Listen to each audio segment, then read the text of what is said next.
या मालिकेच्या आजच्या भागामध्ये आपण पाहणार आहोत आदित्य अहिल्याला सांगत असतो. आदित्य म्हणत असतो, सुरणाची भाजी फक्त दोनच व्यक्तींना येते.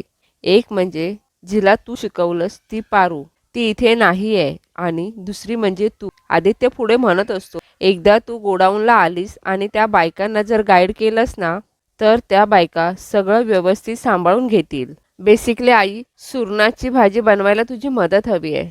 यावर दिशा टाळ्या वाजवत असते. दिशा म्हणते, वाव आदित्य, मस्त आहे. म्हणजे एक सासरे डॅडमुळे तुम्हाला या घरात राहायला काय मिळतंय? तुमच्या डिमांड आता या घरामध्ये वाढतच चालल्या आहेत. आता काय तुझी अपेक्षा आहे की एक सासू मॉमने त्या घाणेरड्या किचनमध्ये येऊन पारूची ऑर्डर कंप्लीट करावी? जरा वेडा आहेस का रे? वेळ लागलाय का रे तुला? विसरलायस का?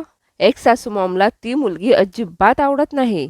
ज्या मुलीचं नाव सुद्धा तिचं तोंड सुद्धा बघायला त्यांना आवडत नाही, त्यांना तू त्या पारूच्या कामाची हेल्प मागायला आलायस. तुझी अपेक्षा आहे की तुझी एक कामगार स्वतःच्या कामासाठी बाहेर गेली आहे म्हणून स्वतः अहिल्यादेवी किर्लोस्करांनी त्या किचनमध्ये येऊन तिथली कामं करावीत? अरे हे कसं शक्य आहे? हे सगळं ऐकल्यानंतर अहिल्यादेवी म्हणते, आदित्य एक लक्षात ठेव, मी अहिल्यादेवी किर्लोस्कर आहे. तू कोण आहेस हे कदाचित तू विसरला असशील आणि म्हणूनच कदाचित तू ही कामं करत असशील, किंवा तुला तुझ्या बायकोने भरीस पाडलं असेल म्हणून तू ही स्वयंपाकाची कामं करत असशील. यावर आदित्य म्हणतो, आई काय झालं, मी तिला मदत केली तर? अहिल्यादेवी म्हणते, पण तू माझ्याकडून ही अपेक्षा ठेवू शकत नाहीस की मी पारूची ऑर्डर कंप्लीट करून देईन. मुळात त्या मुलीशी माझा काहीही संबंध नाही आहे, त्यामुळे तिचं काम झालं काय आणि नाही झालं काय याने मला काहीही फरक पडत नाही. आदित्य म्हणत असतो, आई प्लीज समजून घे, तुझा गायडन्स जर असेल. एवढ्यातच अहिल्या उभी राहते आणि म्हणते, माझा निर्णय झालाय, मी ह्यात तुला काहीही मदत करू शकत नाही. असं म्हणून अहिल्या तेथून निघून जाते. आदित्य मात्र आई आई असा आवाज देत असतो. दिशा लगेच आदित्यला म्हणते, बिचारा आदित्य, पडलास ना तोंडावर? आणि काय रे, तुम्हाला जर स्वतःची कामं करायला जमत नाही तर कामं तुम्ही घेताच कशाला? आणि तुझी ती बायको पारू, तिच्यासाठी तू इथे हेल्प मागायला आलायस? ती स्वतः तिच्या स्वार्थासाठी निघून गेली. तुझ्यावर एवढा मोठा जबाबदारीचा डोंगर टाकून स्वतःच्या स्वार्थासाठी ती मुलगी निघून गेली. काय रे, इतकं स्वार्थी नसावं कुणी. खूप स्वार्थी आहे तुझी बायको, सेल्फिश पारू. हे सगळं दिशा मुद्दामच आदित्यच्या समोर बोलत असते, परंतु आदित्य तेथून लगेच निघून जातो. दिशा दामिनीला म्हणत असते, आता ही भाजी होणार नाही म्हणजे ऑर्डरच कंप्लीट होणार नाही. आणि एक्स सासू मॉमने तर कम्प्लिटली नकारलं हेल्प करायला. आता मात्र पारूच्या हातातून ही ऑर्डर गेली. असं म्हणून दिशा आणि दामिनी खूप खुश होत असतात. दिशा म्हणते, मला काय वाटतं, मला लगेचच त्या माणसाला फोन करून कळवलं पाहिजे. हां, आत्ता फोन करून त्याला सांगते. असं म्हणून दिशा लगेच त्या माणसाला फोन लावते. फोन लावून दिशा म्हणते, काय हो काका, तुम्हाला मी सांगितलं होतं ना, त्या पारू किचन सर्व्हिसेसवर अजिबात विश्वास ठेवू नका. ते लोक तुम्हाला फसवतील, तुम्हाला अडकवतील. पण नाही, तुम्ही माझ्यावर विश्वासच नाही ठेवला. खूप जास्त विश्वास होता त्यांच्यावर तुमचा, पण घ्या आता, मोडलाच त्यांनी तो विश्वास. तुमची ऑर्डर आता पूर्ण होऊ शकणार नाही आहे, कारण तुमच्या ऑर्डरमध्ये तुम्ही जी सुरणाची भाजी सांगितली आहे ना, ती तिथे कोणालाही येत नाही. आणि तुम्ही तर तुमच्या डोळ्यांनी बघून कन्फर्मही केलंय, पारू ती मेन शेफ इथे नाहीच आहे. बिचारे काका, तुम्हाला एक ऑफर दिली होती की मी तुमची ऑर्डर पूर्णपणे फ्रीमध्ये तुमच्याकडे पोहोच करेन, पण तुम्ही काय केलं? तेव्हा तुम्ही मला अक्कल शिकवायला लागलात. तुमचं फ्रीचं जेवण घ्यायला आम्ही काय भिकारी नाही आहोत.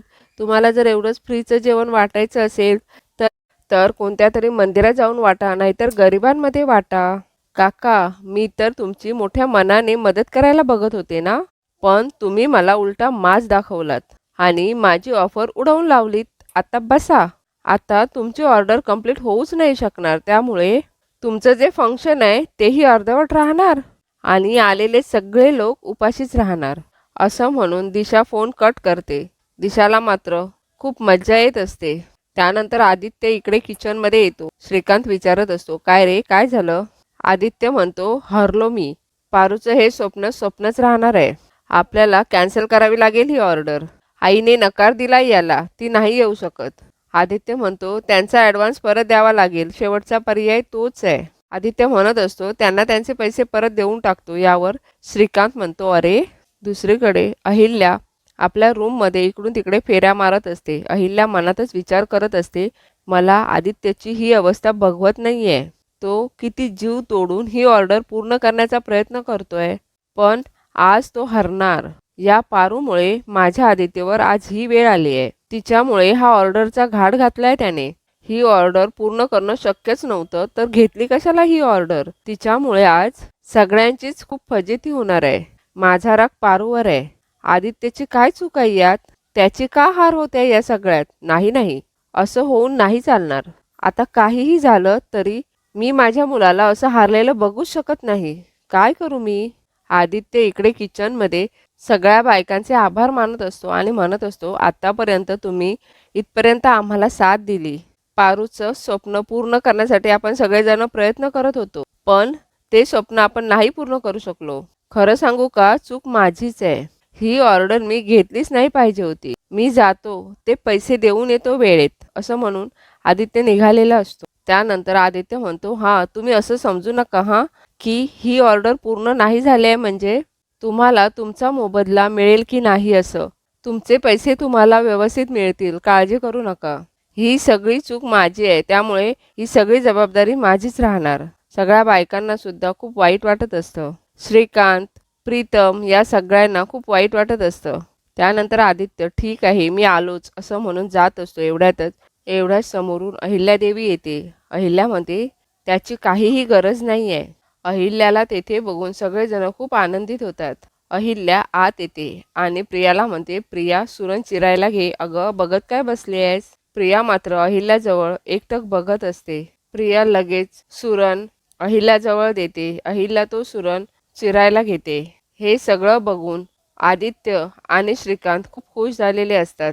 अहिल्या सुरणची भाजी बनवत असते आणि बाकी सगळ्या बायका तिला मदत करत असतात. थोड्या वेळाने सुरणची भाजी बनवून रेडी होते. आदित्य पुढे जाऊन आपल्या आईला म्हणतो आई थँक्यू. आई तुझ्यामुळे ही भाजी होऊ पारूची ऑर्डर पूर्ण होऊ शकली.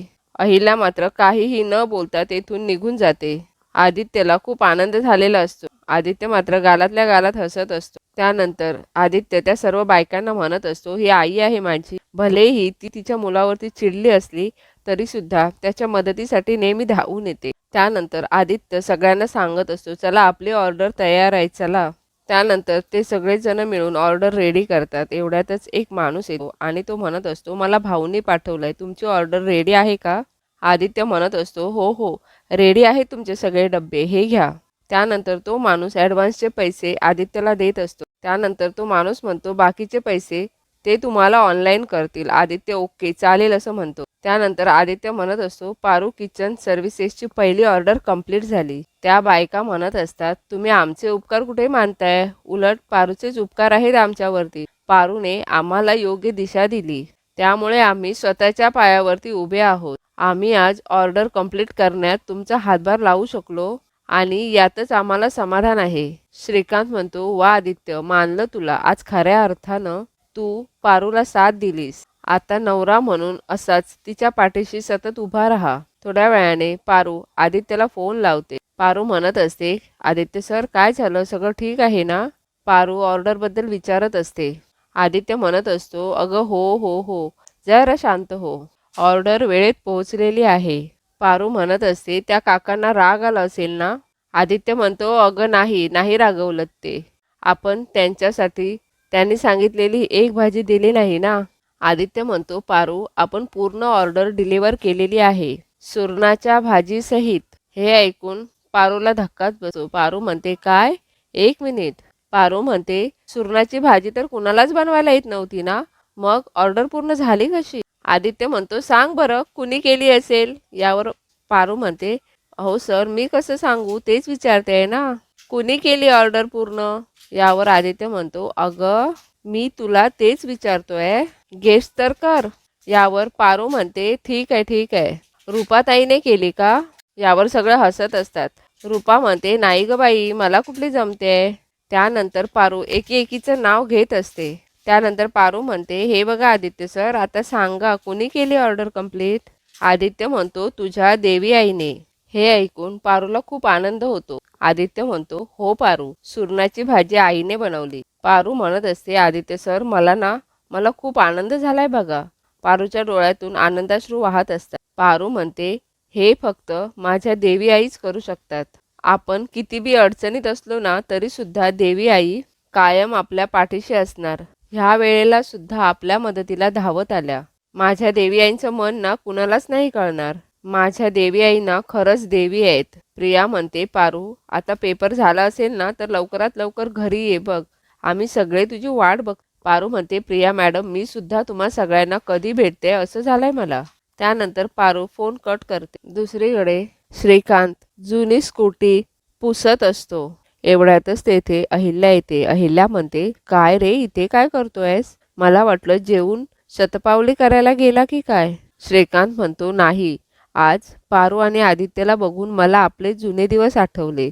म्हणजे बघ ना, पारूचं स्वप्न पूर्ण व्हावं याकरता तिची ऑर्डर आदित्यने स्वतः पूर्ण केली आणि तिकडे आदित्यचं स्वप्न पूर्ण व्हावं म्हणून पारू परीक्षा देते.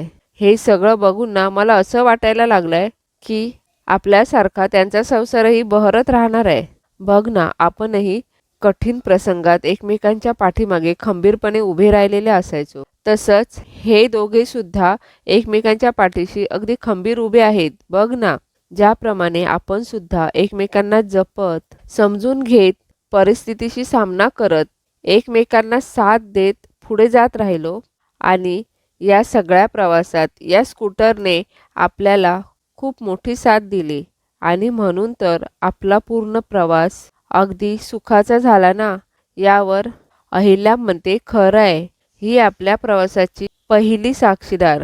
हो ना, त्यानंतर आपण किती गाड्या घेतल्या, पण ही कायम खास राहिली आणि इतकी वर्ष झाली तरी सुद्धा अजूनही ती आपल्या सोबत आहे. यावर श्रीकांत म्हणतो, अहिल्या, ही स्कूटर आपण गेल्यानंतर सुद्धा इथेच असणार आहे. यावर अहिल्या म्हणते, म्हणजे? आणि ह्या दोघांचं सगळं बोलणं दामिनी लांबूनच ऐकत असते. अहिल्या म्हणते, म्हणजे मला नाही कळलं. यावर श्रीकांत म्हणतो, म्हणजे मी ठरवलंय, ही स्कूटर आपण आपल्या पुढच्या पिढीच्या हाती सोपवावी. पुढच्या पिढीनं त्यांच्या प्रवासाची सुरुवात या स्कूटरच्या साक्षीने करावी असं वाटतंय मला. अहिल्या, मी ही स्कूटर आदित्य आणि पारूला भेट म्हणून देणार आहे. यावर अहिल्या म्हणते, नाही हा श्रीकांत, अजिबात नाही. मी तुला आधीच सांगून ठेवते, मला हे अजिबात चालणार नाही आणि तू यातलं काहीही करणार नाही आहे. तुला माहिती आहे ही स्कूटर आपल्यासाठी किती स्पेशल आहे आणि ही फक्त स्कूटर नाही आहे, ही आपल्या नात्याच्या प्रवासातली सगळ्यात मोठी आठवण आहे. श्रीकांत म्हणतो, आणि म्हणूनच मला ही आठवण आपल्या पुढच्या पिढीला द्यायची आहे. आदित्य आणि पारूचं नातं सुद्धा आपल्या नात्या एवढं मजबूत आणि खंबीर असायला हवंय आणि त्यासाठी ही स्कूटर त्यांना भेट द्यायची असं मी ठरवलंय. अहिल्या म्हणते, ठीक आहे, तू ठरवलंच आहेस तर मग मी काय म्हणणार? यावर श्रीकांत म्हणतो, अगं, अहिल्या म्हणते, तू आता ठरवलंच आहेस तर माझं ऐकणार आहेस का? आणि हल्ली तसंही माझं म्हणणं या घरात कुणाला पटतं आणि तू जे म्हणतोस, तू जे ठरवतोस तेच तर होतं. करा, हवं ते करा, असं म्हणून अहिल्या तेथून निघून जाते. त्यानंतर श्रीकांत म्हणतो, असं आहे, तुला तर माहिती आहे अहिल्या आता रागवली आहे, पण तुझ्यासाठी आदित्य आणि पारूच योग्य आहेत हे तिला सुद्धा पटलं असणार आहे. हे सगळं श्रीकांत त्या स्कूटर बरोबर बोलत असतो.